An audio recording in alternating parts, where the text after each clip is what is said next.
विद्या, तुलसी के लिए इतना बड़ा स्ट्रक्चर बालकनी में कौन बनवाता है?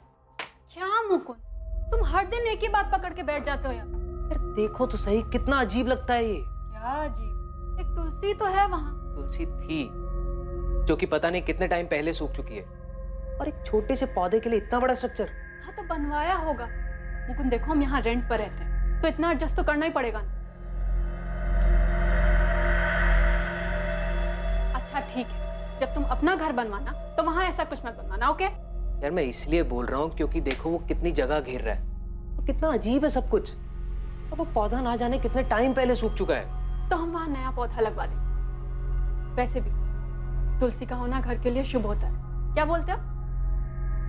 वो घर नए शादीशुदा जोड़े मुकुंद और विद्या ने किराए पर लिया, लेकिन वो तुलसी क्यारा इतना बड़ा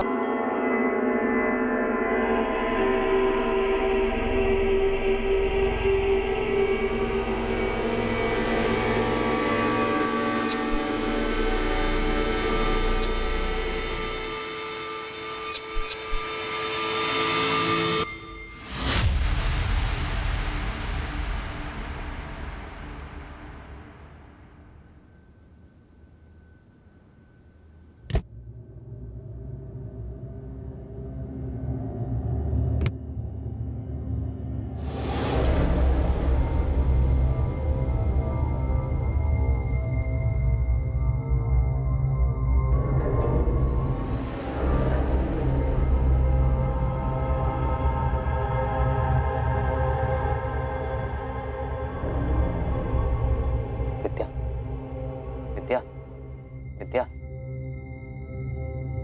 क्या हुआ मुकुंद? यार वो तुलसी क्यारा। यार तुम्हें नींद में भी वही दिखाई देता है क्या? ये कोई वक्त है इस बारे में बात करने का? यार मतलब कितना अजीब लगता है वो। अरे अजीब तुम लग रहे हो, रात को भी वही बात लेके बैठ गए। तुम्हें और कोई थॉट नहीं आ रहा है क्या आजकल? नहीं यार, कुछ अटपटा सा है। सो जाओ मुकुंद। विद्या मेरी बात तो सुनो यार प्लीज। सुबह मैंने माली को बुलाया, वो आके दूसरा पौधा लगा देगा। अभी प्लीज सो जाओ, मुझे भी सोने दो।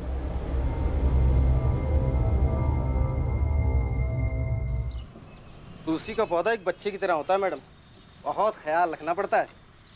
रोज पानी दो, गमले की साफ सफाई रखो, और धूप भी मिलती रहनी चाहिए, वरना मुरझा जाती है तुलसी। जी भैया, मैं पूरा ध्यान रखूंगी। हाँ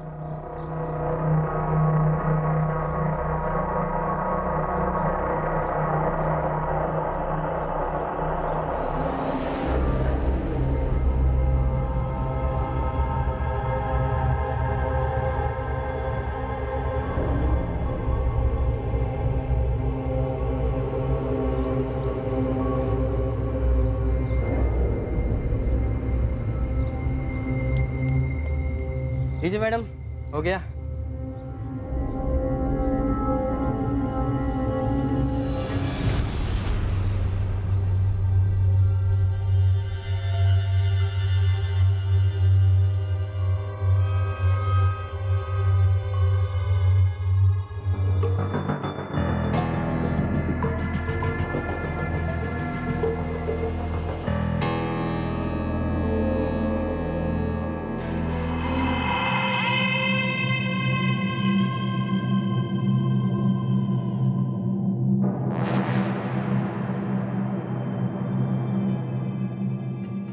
विद्या, विद्या, विद्या। अरे यार अब क्या है मुकुंद, प्लीज फिर से शुरू मत हो जाना तुम। यार उस तुलसी क्यारे को देखकर लगता है जैसे किसी ने अपना सामान लाकर हमारे घर में रख दिया हो। यार इतना बड़ा क्यों बनवाया है वो? मुझे क्या पता मुकुंद। तुम्हें नहीं लगता कि कुछ अजीब है? इतना बड़ा कौन बनवाता है? तुम एक काम क्यों नहीं करते, कल रमन भाई से बात करो, देखो वो क्या बोलते हैं।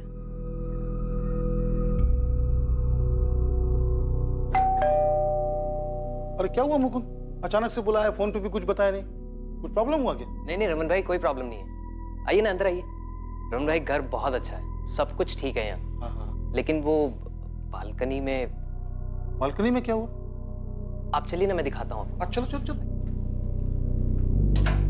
क्या हुआ बोलो। अब ये जो आपने तुलसी के लिए बनवाया है, ये काफी बड़ा है, काफी जगह भी घेरता है, और अच्छा भी नहीं लग रहा है। हाँ थोड़ा बड़ा तो है, लेकिन अभी बन गया तो क्या करें, बोलो। अगर आप बोले तो हटवा दूं इसे। हटवाओगे मेरे को कोई दिक्कत नहीं है, लेकिन जो भी खर्चा होगा वो तुम देना, मेरे से मत मांग। हाँ हाँ, आप उसकी टेंशन मत लीजिए, मैं देख लूंगा वो सब। ये तोड़ने में जो टाइल वाइल टूटेगा, जो नुकसान होगा, उसका पैसा तुम्हारे डिपॉजिट में से काट लूंगा। आप उसके लिए बेफिक्र रहिए रमन भाई, मैं बहुत ध्यान रखूंगा उस चीज का। हाँ तो फिर करवाओ, चलो चलो। पर अभी अभी मैंने वो पौधा लगवाया है, और अभी हटा देंगे तो घर के लिए अशुभ होगा ना। सिर्फ क्यारा हटवा रहा हूँ विद्या, पौधा हम किसी दूसरे गमले में लगा देंगे, तुम्हारे लिए साफ सफाई के लिए भी आसानी हो जाएगी, है ना? अरे बाबा, कल नया गमला ला दूंगा, तुम टांग देना उसे जहां मन करे, ठीक है?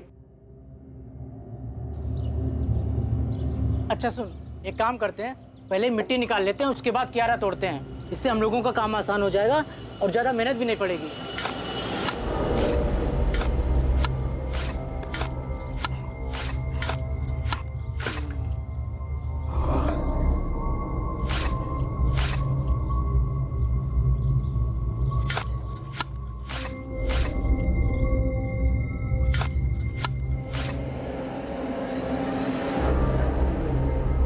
अबे ये क्या है? कपड़ा जैसा कुछ है क्या है यार? चल खींच, खींच, राजू खींच। भैया, भाभी, अरे क्या हो गया, क्यों चिल्ला रहे हो? भैया देखो इसमें है क्या अंदर? देखो भाभी देखो।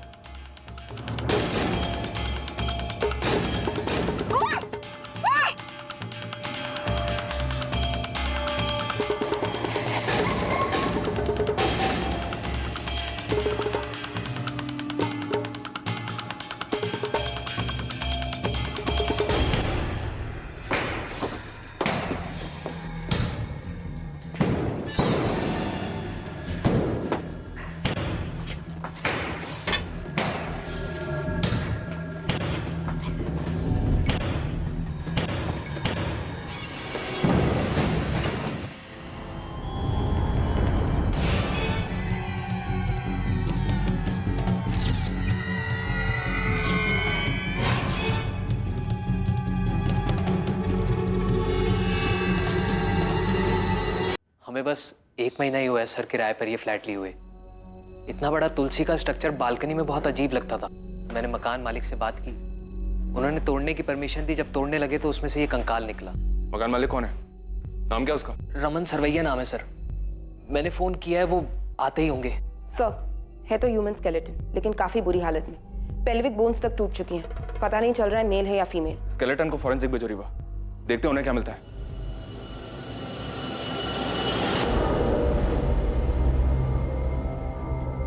ये कहाँ से लाए तुम लोग? कहाँ से लाए क्या मतलब? अरे हम कहाँ से लाएंगे?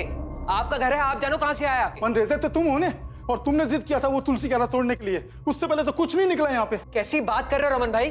1 महीना हुआ मैं यहाँ पे आए हुए, और तुलसी क्यारा के अंदर से निकला है ना वो, तो आपको नहीं पता होगा कहाँ से है वो? पता तो आप ही को होना चाहिए। किसका कंकाल है? मैडम, घर मेरा, अपन मैं रहता नहीं हूँ यहाँ पे, हमेशा से किराए पे ही है।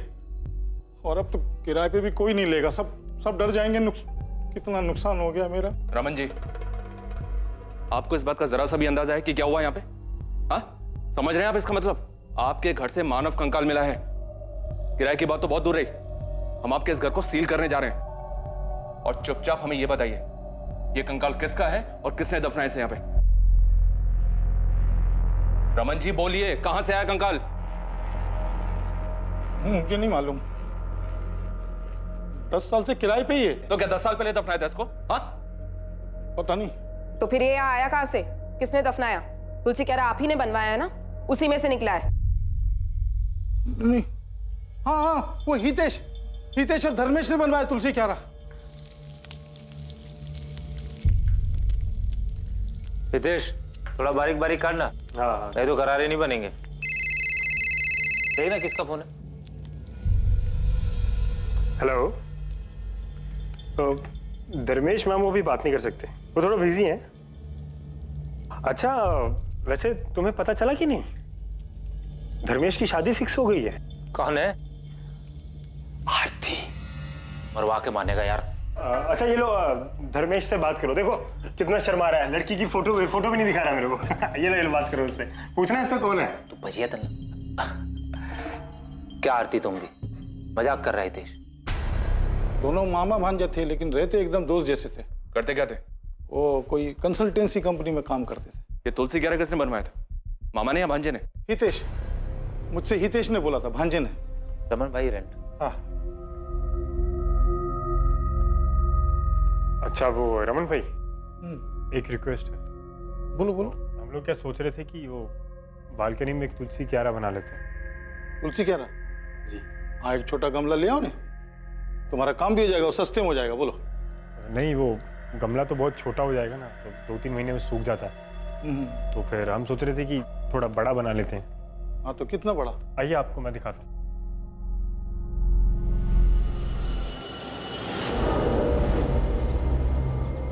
यहाँ पे समझ लो 2 फीट या 3 या 4 फीट। अरे इतना बड़ा क्यों? अरे रमन भाई बचपन से इसको तुलसी का शौक है, इसके घर में भी तुलसी है, जिद कर रहा था। लगा रमन भाई से बात कर ले। अपन बोला ना गमला ले लो, ये तोड़ने उड़ने का काम बच जाएगा और अच्छा भी नहीं लगेगा इतना बड़ा, बोल रहा हूँ। अरे रमन भाई आप उसकी बिल्कुल चिंता मत करो, मैं एकदम अच्छे से बनवा दूंगा और पता भी नहीं चलेगा कि बाद में बना है। अरे रमन भाई बनवाने दो। रमन भाई अच्छा सुनो, अगर बनवाना है ना तो अपने खर्चे पे बनाना, मैं दूंगा नहीं पैसा एक भी। हाँ। और नुकसान नहीं होना चाहिए। चलो बनाओ, अगले महीने आता हूँ।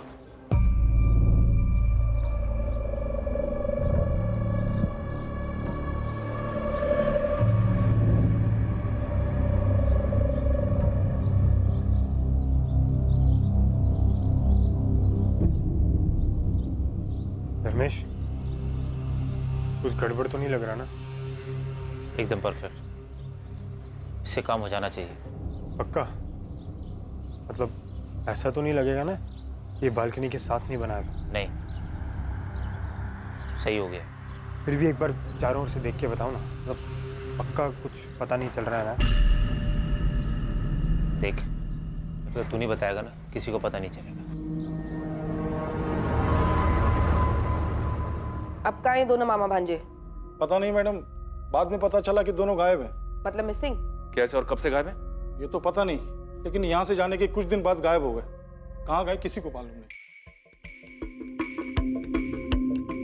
अभी ज़्यादा कुछ तो नहीं, लेकिन इतना बता सकती हूँ कि ये नेचुरल डेथ नहीं थी, ये एक मर्डर था। जी, जिस तरह से बॉडी को छुपा कर रखा गया था, नेचुरल डेथ तो नहीं लगती, मर्डर ही होगा। अब बता सकते हैं मौत कैसे हुई होगी? यस सर, ये देखिए स्कल पे बहुत गहरा निशान है, सर पर किसी चीज़ से बहुत जोर से वार किया गया होगा। वहीं रिब केज पे एक पसली टूटी हुई है, साफ जाहिर होता है किसी धारदार चीज से स्टैब किया गया है। मरने वाला कौन होगा? I mean, मेल या फीमेल? अभी तो ये बताना मुश्किल है, क्योंकि इनका पेल्विक स्ट्रक्चर टुकड़ों में है और उसे असेंबल करने में थोड़ा वक्त जाएगा।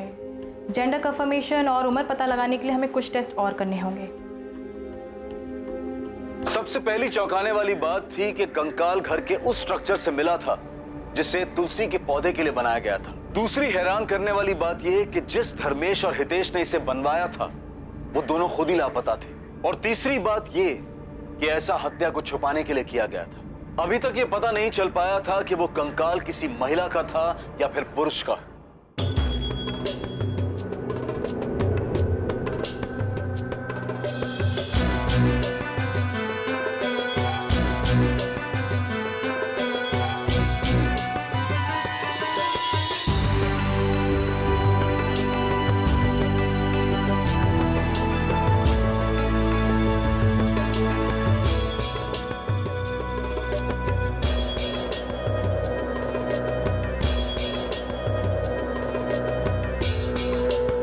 ये धर्मेश क्या है?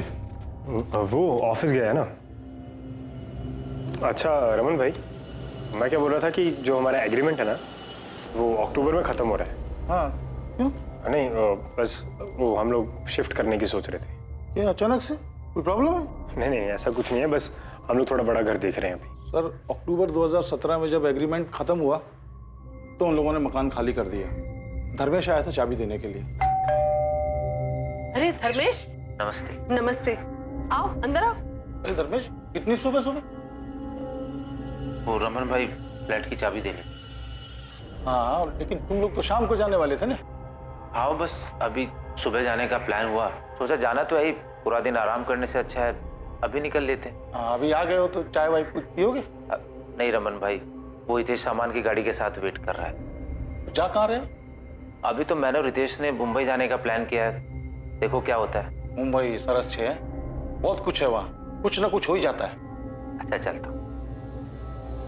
तो वो मामा भांजा दोनों मुंबई से मिसिंग हुए?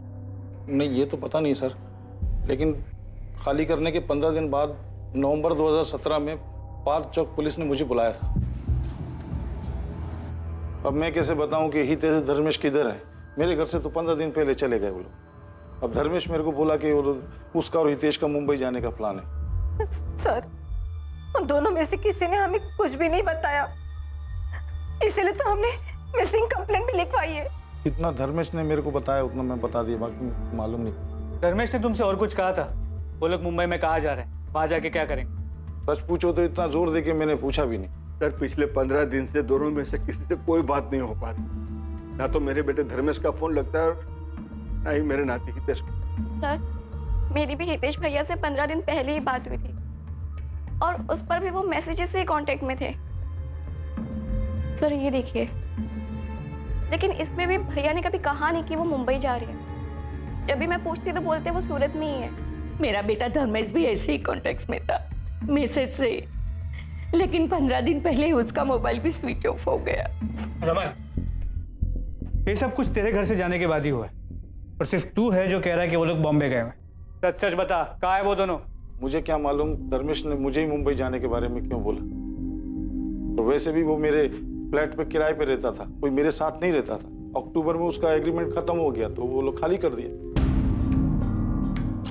वो हितेश और धर्मेश के खाली करने के बाद यानी अक्टूबर 2017 से लेके अभी कुछ दिनों तक 2 अलग अलग लोग किराए पे रहे उस मकान में, और उनके खाली करने के बाद ये मुकुंद और विद्या आए थे। सर 1 महीने के लिए भी खाली नहीं रहा। बहुत लकी मकान है वो। तुम्हारे उसी लकी मकान में से कंकाल निकला है? हाँ सर, निकला है सर, सबको ये खबर भी हो गई है। तो समझ नहीं आ रहा मैं क्या करूं। सबको पता चल गया, कोई किराए पे भी नहीं रहेगा वहां, और बेचूंगा तो बिकेगा भी नहीं वो।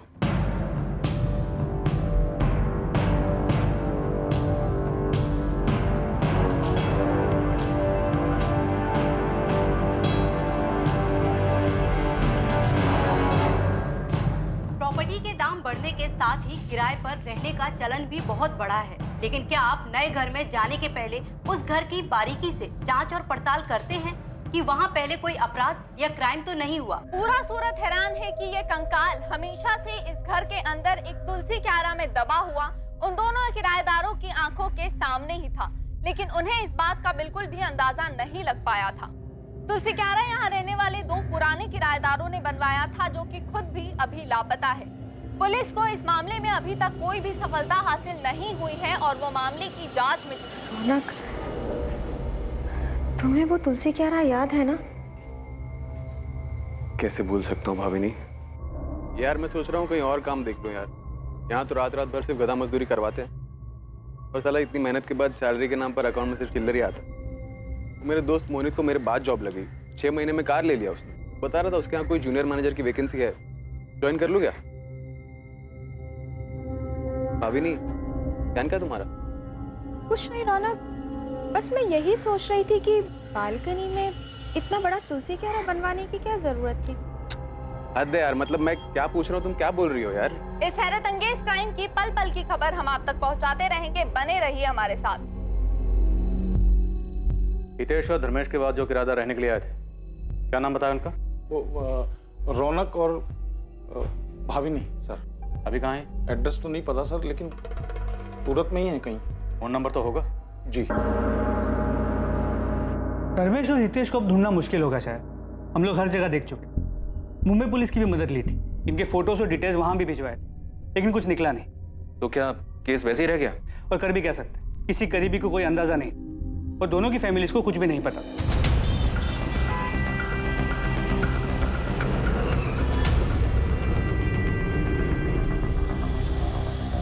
अच्छे लड़के थे दोनों, पता ही नहीं चलता था कि दोनों मामा भांजे थे।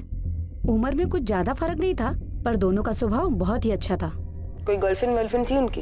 ये तो नहीं पता कि वो कौन थी, पर एक लड़की थी जरूर जो कभी कभी आती थी। क्या नाम था? अब नाम तो नहीं जानती, लेकिन वो धर्मेश के साथ दिखती थी कभी कभी।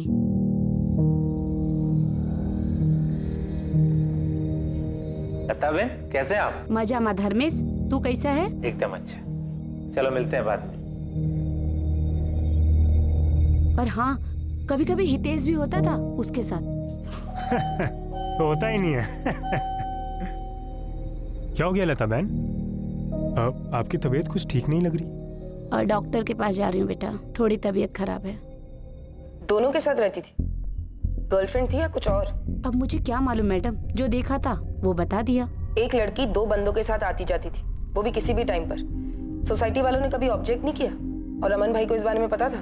ऑब्जेक्शन जैसी बात तो कोई सामने नहीं आई, पर हाँ, वो कुसुम है ना 3rd फ्लोर वाली, उसने एक बार बताया था कि वो हितेश की बहन है, तो मुझे कुछ पूछना ठीक नहीं लगा। गलती तो आपसे भी हुई, आपको सब अच्छे से चेक करना चाहिए था ना। अरे मैं क्या चेक करता श्वेता? मेरे को क्या मालूम घर के अंदर क्या चल रहा है क्या नहीं चल रहा है? मेरे को क्या मालूम? मैं क्या दीवार फोड़ के जमीन खोद के देखता कि किधर लाश दबी किधर क्या दबा है? वो जो भी था, अब सब यही बोल रहे कि रमन भाई के घर से कंकाल मिला। अब तो बोलने तो अभी क्या कर सकते हैं? तो क्या मालूम था? तो वो लोग इतना सब कुछ कर देंगे और फिर गायब हो जाएंगे। पहले दिन से मेरे को शक करना चाहिए। जब वो हितेश बोला था ना इतना बड़ा तुलसी क्यारा बनाने के लिए, मना कर देना चाहिए। सब पहले से प्लान किया था उन लोगों ने।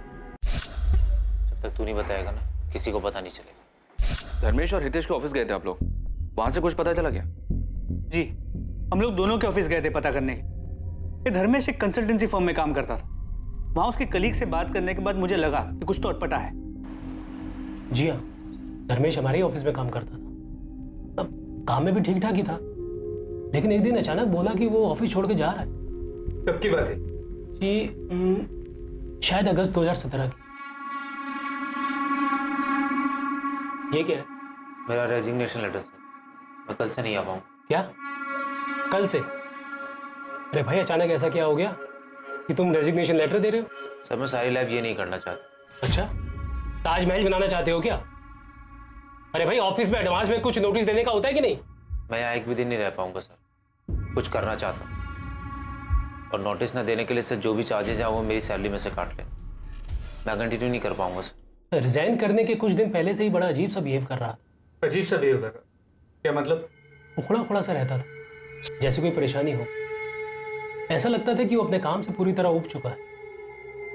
अब शुरुआत में मुझे लगा कि उसकी कोई पर्सनल प्रॉब्लम होगी, इसलिए मैंने कुछ कहा नहीं। लेकिन पूरा महीना लगभग वो ऐसे ही डिस्टर्ब था।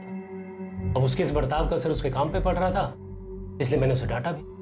अपनी इस परेशानी की कोई वजह बताई थी उसे? जी नहीं, ऐसी तो कोई वजह नहीं बताई उसने कि जिससे यकीन हो सके कि वो उसी वजह से महीने भर परेशान था। अब जब मैं उससे कुछ भी पूछता था तो सीधा सीधा तबीयत ठीक ना होने का बहाना कर देता था। जब उसने जॉब छोड़ा या कभी बीच में उसने मुंबई जाने की कोई बात की थी? जी मुझसे तो ऐसी कोई बात नहीं की। हाँ, लेकिन हमारे एक लड़का काम करता है तेजस, जो उसका दोस्त भी है, वो हो सकता है शायद उसे कुछ पता। बुलाइए उसे। जी वो तो आज छुट्टी पे।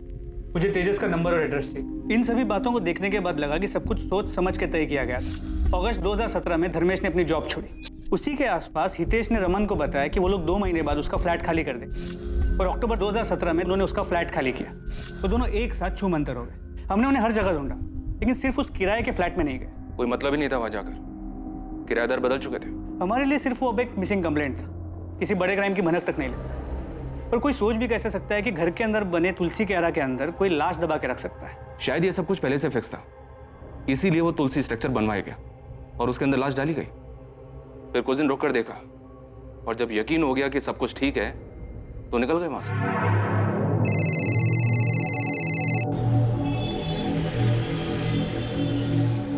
अरे वाह, बोलो। सर धर्मेश और हितेश के एसके अपार्टमेंट वाले पड़ोसियों से बात हुई, पता चला है किसी लड़की का उनके घर आना जाना था। लड़की? कौन थी वो? नाम एड्रेस कुछ पता चला क्या? नहीं, अब तक नहीं सर। ठीक है, पता करो। किसी लड़की के बारे में पता चला था आप लोगों को जो उनके घर आती जाती हो? हाँ, इन्वेस्टिगेशन के दौरान एक आरती चावड़ा का नाम सामने आया था। धर्मेश की दोस्त तेजस ने भी उसके बारे में थी। हितेश से मेरा कोई लेना देना नहीं है सर। इनफैक्ट नौकरी छोड़ने के बाद उसने मेरा फ़ोन उठाना भी बंद कर दिया। और थोड़े दिन के बाद उसका नंबर भी स्विच ऑफ आने लगा। तेजस, तुम ये तो जानते होगे कि ये दोनों लापता है। दोनों की फैमिलीज ने मिसिंग कंप्लेंट भी फाइल की। हाँ सर, हमारे टीम लीडर सुयश सर ने बताया था मुझे। धर्मेश ने तुम्हें कभी मुंबई जाने के बारे में कुछ बताया था? नहीं सर। ऐसे अचानक से क्यों छोड़ रहा है? तूने मुझे भी नहीं बताया। कोई दूसरी जॉब मिल गई क्या? तो अचानक क्यों छोड़ रहा है? कुछ छुपा रहा है ना तू मुझसे? वो हितेश के साथ मिलके कुछ बड़ा प्लान कर रहा है ना तू? क्या मतलब? क्या कर रहा हूँ मैं? मतलब साफ है, कोई ऐसे जॉब क्यों छोड़ेगा यार? मतलब तुम दोनों मिलके कुछ बड़ा बिजनेस प्लान कर रहे हो। हाँ, वो अभी सोच रहा हूँ करने की। कुछ होगा तो बताऊंगा ना तुझे। इसके अलावा कुछ और नोटिस किया था? कोई लड़की वड़की का चक्कर? सर उसने कभी कुछ सामने से बताया नहीं सर। धर्मेश और हितेश के कॉल रिकॉर्ड्स में एक कॉमन नंबर मिला है। इस लड़की आरती का है। इसे कभी देखा है? सर कभी उसने किसी से मिलवाया नहीं और ना कभी कुछ बताया, पर वो फोन पर किसी से बात तो जरूर करता था। कोई लड़की थी, अब वो लड़की यही थी या कोई और, ये नहीं पता सर मुझे। तो ये आरती आप लोगों के हाथ लगी थी क्या? नहीं, उसका भी फोन बंद आ रहा था। उसके फोन डिटेल्स में जो उसका सूरत का एड्रेस था, हमने वहां जाके चेक किया। हाँ सर, ये मेरी ही किराएदार थी, लेकिन आप इसे क्यों ढूंढ रहे हैं? यहाँ से कहाँ गई?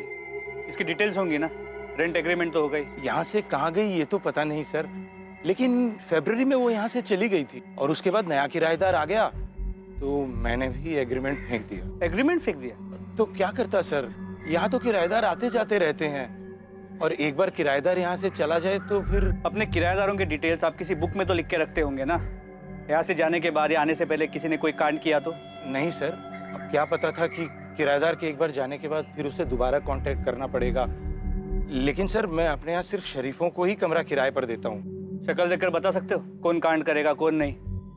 सबसे खतरनाक मर्डर भोली शक्लों वाले लोग करते हैं। आरती ने कोई मर्डर किया है सर? वो हम इन्वेस्टिगेट कर रहे हैं। 2 लड़के गायब हैं और उनकी फैमिलीज ने मिसिंग कंप्लेंट फाइल की। आरती उन्हें जानती थी और आरती का भी फोन बंद आ रहा है। ये आरती जॉब कहाँ करती थी? किसी सॉफ्टवेयर कंपनी में HR में थी। उसके बाद भी हमने आरती को ट्रैक करने की कोशिश की। फिर हमें लगा कि शायद उनके रिलेशन के बारे में उनकी फैमिलीज को पता नहीं था। शायद धर्मेश आरती को लेकर भाग गया था और हितेश ने उनकी मदद की, लेकिन आगे की इन्वेस्टिगेशन में ऐसा कोई लिंक सामने नहीं है। और ये हितेश जहाँ काम करता था वहां से कुछ पता चला? हितेश एक टूर्स एंड ट्रेवल्स की कंपनी में काम करता था। हितेश वो तो गजब का धोखेबाज निकला सर। अगस्त 2017 को सैलरी निकाला मेरे पास और उसके बाद तो उसने दर्शन ही नहीं दिया। कितना फोन किया मैंने पर लड़का बात करने तक को राजी नहीं। उसके बाद कभी उससे कांटेक्ट हुआ? बस सर एक मैसेज किया था उसने, जगन भाई मैं काम छोड़ रहा हूँ, दूसरा काम पकड़ लिया है। अब मैं उसको क्या बोलता सर? शिरडी का 2 टूर सर पर था जो इस हितेश के भरोसे बुक किया था मैंने, लेकिन वो साला तो टांग दे गया ना। हितेश की बहन नमिता, माँ सरला, पिता दलपत, धर्मेश के पेरेंट्स कोकिला और हसमुख, उन दोनों की खोज खबर लेने के लिए महीनों तक फोन करते रहे। शुरू में तो वो हर हफ्ते पुलिस स्टेशन आते थे, फिर वक्त भी था तो आना बंद किया, पर पूरे 1 साल तक वो लोग फोन करते रहे और शायद वो लोग भी ये बात समझ गए, इसलिए अक्टूबर 2018 के बाद उन्होंने कभी फोन नहीं किया। इतनी इन्वेस्टिगेशन की आप लोगों ने, कहीं किसी मोड़ पर आपको ऐसा लगा क्या कि ये दोनों किसी गलत काम में थे? सुनील, ऑफ द रिकॉर्ड कहूँ तो एक पल के लिए लगा था कि इन लोगों ने ऐसा ही कोई क्राइम किया और इसीलिए भाग रहे हैं, लेकिन ये प्रूव करने के लिए हमारे पास कोई भी सुराग नहीं था और फिर हम दूसरे केसेस में बिजी हो गए। लेकिन हमें कभी भी ऐसा नहीं लगा था कि इन्होंने उस किराए के फ्लैट में इतना बड़ा कांड करके लाश को दफन किया। यस, अगर वो कंकाल सामने नहीं आता तो किसी के लिए भी इस बात का अंदाजा लगाना बहुत मुश्किल था। हम लोग हार्ड एंड क्रिमिनल्स पे नजर रख के क्राइम को कंट्रोल कर सकते हैं, लेकिन कोई ऐसे लोगों का क्या करे? इनके तो घर वालों को भी नहीं पता होता कि इनके दिलों में क्या चल रहा है। बादशाह पुलिस को उनकी तहकीकात में कोई लीड नहीं मिली? बिना बताए उनके घर पहुंचो, देखते हैं क्या हाथ लगता है। सर एक बार ये रौनक और भावनी से भी बात करें क्या? अक्टूबर 2017 से मई 2019 तक तकरीबन 2 साल ये दोनों उसी घर में रहे। उनके बाद मुकुंद और विद्या आए जून में। रौनक और भावनी से पूछते हैं सर, क्या उन्हें कभी कोई स्मेल नहीं आई? बुलाओ इन दोनों को भी, उनके पास भी कोई ना कोई कहानी तो होगी सुनाने के लिए। इस हत्याकांड में शक की सुई अब हितेश और धर्मेश पर थी और अभी तक पुलिस को इसका भी कोई अंदाजा नहीं था कि मरने वाले की पहचान क्या थी। वो सिर्फ अंदाजा लगा रहे थे कि विक्टिम शायद आरती थी, जिसे दोनों ही सस्पेक्ट जानते थे। लेकिन उसकी हत्या क्यों हुई थी इसकी भी अभी तक कोई वजह सामने नहीं आ पाई थी। क्या वाकई में पुलिस का यह अंदाजा सही था? क्या सच में ऐसा ही हुआ था या कहानी में कोई तीसरा एंगल भी था जिसमें न मारने वाले का पता था और न मरने वाले का?